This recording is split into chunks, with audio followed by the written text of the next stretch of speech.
Assalamualaikum warahmatullahi wabarakatuh. Kembali lagi di podcast kita, Med Talk.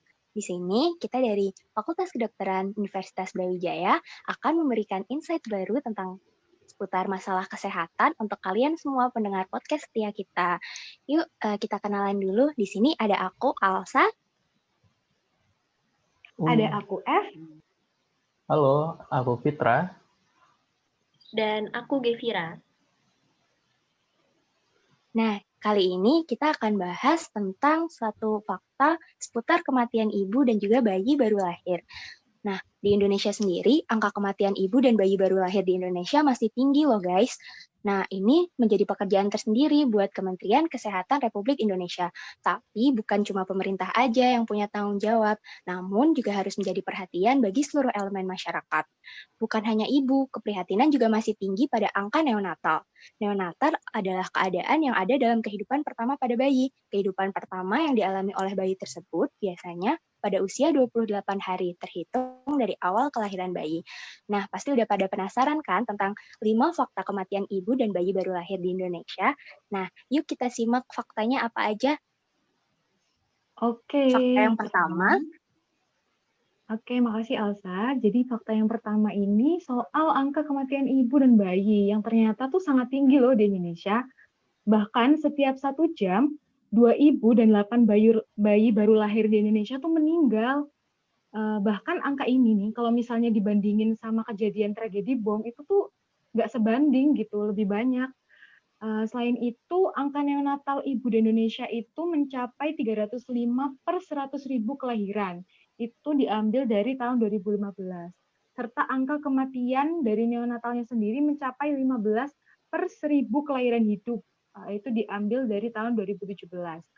Maka dengan angka-angka dan data tadi itu, Indonesia itu termasuk ke dalam 10 negara dengan jumlah kematian ibu dan bayi baru lahir yang paling tinggi. Wow, fakta pertama mengejutkan banget ya guys. Nih, kita lanjutin ke fakta yang kedua ya. Nah, kematian ibu itu bisa terjadi saat kehamilan, saat persalinan, dan juga pasca persalinan. Bahkan berdasarkan studi tindak lanjut sensus penduduk pada tahun 2010 menyebutkan ada kasus kematian ibu terbesar terjadi pada masa pasca persalinan yang mencapai 57% loh. Kemudian diikuti pada masa kehamilan sebesar 22% dan saat melahirkan sebanyak 15%. Nah, untuk fakta ketiganya nih, sebagian besar kematian ibu dan bayi baru lahir sebenarnya bisa dicegah karena penyebab utama kematian ibu di Indonesia disebabkan oleh hipertensi dalam kehamilan, yaitu sebesar 32%, dan perdarahan pasca persalinan sebesar 20%. Nah, deteksi dini dan penanganan yang tepat dapat mencegah kedua kondisi tersebut. Nah, selain itu nih, tingginya angka perkawinan dan melahirkan pertama kali di bawah usia 20 tahun masih merupakan awal permasalahan kesehatan wanita Indonesia, karena hal ini dapat meningkatkan risiko komplikasi dalam kehamilan yang dapat berujung pada kematian ibu dan bayi baru lahir. Nah, untuk menurunkan risiko kematian ibu dan bayi yang baru lahir, salah satu caranya adalah dengan meningkatkan layanan kesehatan kita.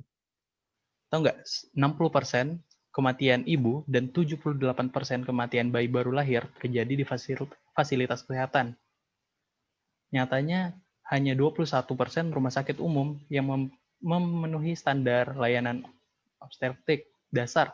Untuk layanan kesehatan primer hanya 31%. Dan kurang dari 10% dari layanan kesehatan swasta yang memenuhi kriteria tersebut. Yang terakhir nih, fakta kelima. Nah, sebenarnya angka kematian ibu dan juga bayi baru lahir ini bisa ditekan loh dengan upaya penekanan yang bisa kita lakukan juga. Nah, sebesar 60% masalah dalam bidang kesehatan sebenarnya bisa diselesaikan dengan perbaikan di sektor non-medis loh guys. Sebagai contohnya, kalau di kasus kita ini, kita bisa melakukan perbaikan jalan atau akses menuju tempat bersalin. Kemudian transportasi yang aman untuk ibu yang mau melahirkan juga bisa mencegah loh. Kemudian adanya komunikasi dalam mengatur rujukan perawatan, itu juga bisa membantu perbaikan dari masalah ini. Jadi kita bisa menekan angka kematian dari ibu dan juga bayi baru lahir. Yang terpenting adalah harus ada pembenahan yang konkret dan membantu meningkatkan keamanan ibu dan bayi baru lahir. Nah, guys, gimana nih kira-kira 5 fakta itu udah bisa nambah insight kalian tentang masalah yang ada di Indonesia belum nih? Nah, kalau kalian mau tahu tentang fakta-fakta lainnya, ikutin terus podcast kita ya. Sampai jumpa di podcast Medstock yang selanjutnya. Terima kasih semuanya.